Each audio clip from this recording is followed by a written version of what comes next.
This is an example of faux finishing restoration on a client's corbels. I was contacted by an extremely reputable countertop and woodworking company in Temecula who did an outstanding job on their clients' kitchen countertops. As you can see, it's absolutely stunning. There was some corbel damage done on their clients' corbels that they had a painter come out to try to do some repair work. It wasn't done to their standards, so as you can see, it's just a little bit darker on the bottom part of the corbels, and it doesn't match their client's existing beautiful faux.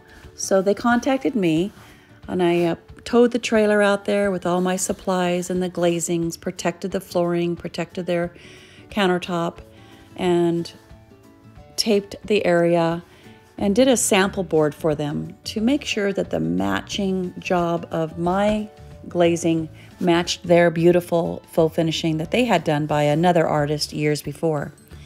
So after I got approval and the match was as humanly perfect as I could do it, they were extremely pleased with the finished product that I had done on both corbels.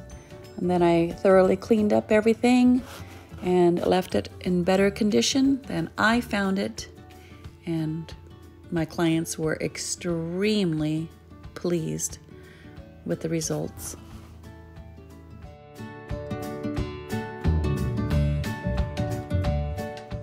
Yeah, that's raised. It is raised.